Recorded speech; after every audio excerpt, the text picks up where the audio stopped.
علماء یہ کہتے ہیں کہ ولیمہ کبھی بھی کیا جا سکتا ہے، شادی کے فوراً بعد جیسے ادھر نکاح ہوا، خطبہ پڑھا لیے، فوراً ولیمہ ہو سکتا ہے، یا پھر کچھ دیر کے بعد ہو سکتا ہے، یا 1 دن کے بعد ہو سکتا ہے، یا 8 دن کے بعد بھی ہو سکتا ہے۔ ولیمہ اپنی اپنی سہولت کے حساب سے ولیمہ کر سکتے ہیں، لیکن شادی اور ولیمہ ایک ساتھ کرنے کا فائدہ کیا ہے؟ شادی اور ولیمہ ایک ساتھ کرنے کا بہت زیادہ فائدہ ہے، خاص طور سے جن لوگوں کا نکاح ایک ہی جگہ کا ہو، مطلب لڑکی اور لڑکا ایک ہی جگہ کے رہنے والے ہو، ایک ہی علاقے کے اگر رہنے والے ہو تو ان لوگوں کے لیے بہت ہی آسان ہے کہ وہ شادی اور ولیمہ ایک ساتھ کر دے۔ یا نہیں اگر دوسرے علاقے کے ہیں تو بھی کوشش یہ کرے کہ دیکھو بھائی 1-2-4 لوگ، جیسا کہ ہم شادی کا طریقہ اس سے پہلے پچھلے ہفتے میں ہم لوگ سنے، یعنی اگر لڑکی دوسرے شہر کی ہے، دوسرے جگہ 1-2 گھنٹے یا 4 گھنٹے کا سفر کرنا پڑتا ہے، پہلے سے طے کر لیے کہ بھائی ہم لوگ فلاں دن آئیں گے، لڑکے کے گھر سے 4 لوگ 5-6 لوگ کچھ لوگ یہاں سے نکلے اور سیدھا بول دیا کہ لڑکی والوں کو کہ ہم فلاں وقت میں وہاں پر پہنچیں گے، آپ کے محلے کی مسجد میں آئیں گے، اب وہاں پر آپ کیا ہے لڑکی کے ذمہ دار، آپ لوگ وہاں پر آ جانا، اور مسجد میں نکاح پڑھا دیے، اور فوراً جیسے ہی نکاح ہو گیا وہاں سے لڑکی کو لے کے نکلے۔ اب یہاں پر جو لڑکے کے گھر والے ہیں، دوسرے شہر کی بات کروں، دوسرے شہر میں بھی ہے تو لڑکے کے جو گھر والے ہیں، جو مہمان ہیں، یہ لوگ صبح سے ولیمہ کی تیاری کر لیں، اور یہ لوگ ظہر میں اگر مثال کے طور پر عقد رکھ لیے کہ ظہر میں ہم آئیں گے اور ظہر کے فوراً بعد عقد نکاح پڑھا لیں گے، پھر فوراً لڑکی کو لے کے واپس آ جائیں گے، زیادہ سے زیادہ عصر تک پھر یہ لوگ گھر کو واپس پہنچ سکتے۔ مغرب میں نکاح، مغرب میں ولیمہ، مغرب میں یا عشاء میں ولیمہ ہو گیا، تو ایک ہی دن اب جیسے ہی نکاح پڑا کہ یہ لوگ لڑکی کو لے کے نکلے، اور لڑکی کے جو ذمہ دار، لڑکی کے جو گھر والے ہیں، وہ لوگ بھی ولیمہ کی دعوت کے لیے اس گاؤں کو، اس شہر کو پہنچ سکتے ہیں۔ یا پھر اگر ایک ہی شہر کے ہیں تو بہت ہی آسان ہے، پھر 1 آدھا گھنٹے کا سفر، یہ محلہ دوسرا محلہ، 2-3 محلے، اب جہاں بھی ہے قریبی محلے کے اگر ہے تو الحمدللہ گئے، نکاح پڑھا لیا اور شام میں ولیمہ رکھ لیے۔ تو اس سے فائدہ یہ ہوا کہ ایک تو پوری ایک دعوت سے ہم لوگ بچ سکتے ہیں، پوری ایک دعوت، اور یہ اس وقت تک ممکن نہیں ہے کیا کہ ہم جو بول رہے ہیں نا کہ لڑکی کے گھر میں دعوت نہیں ہوگی، نہیں ہوگی، نہیں ہوگی، شادی کی دعوت کا اسلام میں کوئی ثبوت نہیں ملتا، شادی کی دعوت اسلام میں نہیں ہے، نہیں ہے، نہیں ہے۔ یہ کب ختم ہو سکتا ہے؟ جب ہم لوگ نکاح اور ولیمہ کی ایک ہی دعوت کر دیں گے، تب سمجھ رہے نا۔ اب اس میں ایک بات یہ بھی یاد رکھو، ایسا نہیں ہے کہ چلو بھائی نکاح اور ولیمہ ایک ہی دن رکھیں گے، ایک ساتھ رکھیں گے، اس کا مطلب آدھے پیسے لڑکی والے اور آدھے پیسے لڑکے والے ملا کے دعوت کر لیں گے، نہیں نہیں نہیں، ایسا جائز نہیں۔ دعوت کا خرچہ پوری شادی میں خرچہ صرف لڑکے والے کریں گے، لڑکی والے کچھ بھی خرچہ نہیں۔ تو اب دیکھیے ایک وقت میں اگر ہم لوگ شادی اور ولیمہ رکھ لیے اور دعوت ایک ہی رکھے، ولیمہ کی شادی کے فوراً بعد رکھے، تو پھر لڑکی والوں کو الگ سے دعوت دینے کی ضرورت ہی نہیں پڑی، لڑکی والوں کو الگ سے فنکشن ہال بک کرنے کی ضرورت نہیں پڑی، لڑکی والوں کو جتنے بھی مہمان وہ لوگ بلانا چاہ رہے وہ لوگ صبح بلا لیے، شادی ہو گئی، شادی کے فوراً بعد ولیمہ کی دعوت، لڑکے والوں کے گھر گئے، ولیمہ کی دعوت کھا لیا، الحمدللہ اپنے اپنے گھروں کو چلے گئے۔ پوری ایک دعوت کا خرچہ بچا سکتے ہیں، کیا؟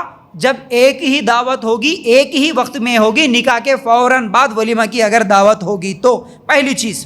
اب دوسری چیز کیا ہے؟ اچھا اس میں خرچے کی بات کر رہے ہیں نا ہم لوگ، تو ایک دعوت کا خرچہ نہیں ہے اس میں کئی خرچے ہیں، وہ سب خرچے بچ سکتے ہیں۔ دیکھیے ایک تو فنکشن ہال کا خرچہ، گوشت کا خرچہ، کھانے کا خرچہ، پھر اسی طرح کیا ہے لوگوں کے، مہمانوں کے آنے جانے کا خرچہ، دور دور سے مہمان آ رہے، آج شادی ہے بولے تو آج آنا، پھر گھروں کو واپس جانا، کل یا پرسوں ولیمہ بولے تو پھر جانا، پھر آ جانا، تو سب لوگ جو گاڑیوں میں آ رہے جا رہے ان کے گاڑیوں کا خرچہ، پھر اسی طرح یہ کارڈز جو ہے نا، ویڈنگ کارڈز جو بانٹتے ہیں لڑکی والے الگ سے لڑکے والے الگ سے، اس کا خرچہ بھی بچ سکتا ہے، کپڑوں کا خرچہ بچ سکتا ہے۔ تو ایک ہی دعوت کریں گے تو 2 دن الگ الگ کپڑے خریدنے کی ضرورت نہیں پڑتی، رشتہ داروں کو، مہمانوں کو 2 دن الگ سے یہ میک اپ کرنے کی بھی ضرورت نہیں پڑتی، اس کا بھی خرچہ بچ جاتا۔ یعنی اگر ہم لوگ سوچیں گے ایک ہی دعوت رکھیں گے تو کئی خرچوں سے ہم لوگ بچ سکتے ہیں، ایک چیز۔ اب دوسری چیز یہ ہے، لوگوں کا سب سے بڑا فائدہ یہ ہوتا کہ ٹائم بچ جاتا۔ کتنا ٹائم ویسٹ ہو رہا آج؟ اگر کسی کی دعوت ہے تو ہمارے پاس، جیسا کہ میں پچھلے ہفتے بولا، دور دور کے رشتہ داروں کو بلا لینے کی عادت بن گئی ہے۔ اب وہ دور سے رشتہ دار آئیں گے، کیسے آئیں گے؟ جمعہ کے دن اگر نکاح ہے تو کیا کریں گے؟ جمعرات کے دن نکلیں گے، اور کچھ لوگ تو قریبی رشتہ دار ہے بول کے 2 دن پہلے آؤ جی، 4 دن پہلے آؤ جی بول کے 2 دن 4 دن پہلے بلا لیتے. اب یہ بھی غلط ہے 2 دن 4 دن پہلے بلا لینا. ٹھیک ہے اگر 1 دن پہلے بھی آ گئے، جمعرات کے دن نکلے، جمعرات کا 1 دن پورا وقت برباد، جمعہ کے دن شادی ہوئی، شادی کے دن کا پورا وقت برباد. اب اگر ہفتے کے دن ولیمہ ہوا تو ہفتے کے دن کا وقت بھی پورا برباد. ولیمہ 12-1 بجے رات تک مکمل ہوا تو اس دن تو واپس نہیں آ سکتے، تو پھر اتوار کے دن گھر کو آتے تو کتنے 5 دن خراب ہو گئے ہمارے. کچھ لوگ تو اگر 1 دن بیچ میں تاخیر کرتے، نہیں یہ دن اچھا نہیں ہے، 1 دن تاخیر کریں گے، جمعہ کے دن نکاح رکھ لیں گے، اتوار کے دن ولیمہ کر لیں گے. تو اب جمعرات کے دن گھر سے نکلا مہمان، جمعرات کا وقت خراب ہو گیا، جمعہ کا خراب ہو گیا، 1 دن ہفتے کا دن اچھے نہیں ہے بول کے وہاں رک گئے، وہ وقت خراب ہو گیا. پھر اتوار کے دن ولیمہ کر لیا، پھر پیر کے دن گھر کو آ گیا. ایک ہفتہ لوگوں کا وقت برباد. تو کیا ہے یہ تمام بربادی سے، یہ سب نقصانوں سے ہم لوگ بچ سکتے ہیں آنے جانے کا. اب اس میں وقت کے ساتھ ساتھ کیا ہوا، جو کاروبار کرنے والے ہیں ان کو دکانیں بند کرنا پڑ رہا 5 دن.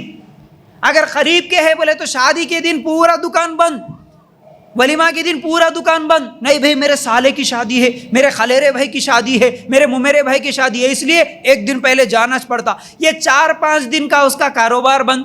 اور اگر قریبی رشتہ دار ہے بولے تو بچوں کا اسکول بند، 4-5 دن کا اسکول ویسٹ. تو کتنا نقصان ہو رہا ہے اس میں. اور اس کے ساتھ ساتھ تیسری چیز یہ ہے لوگوں کی انرجی، لوگوں کی طاقت، تھکاوٹ.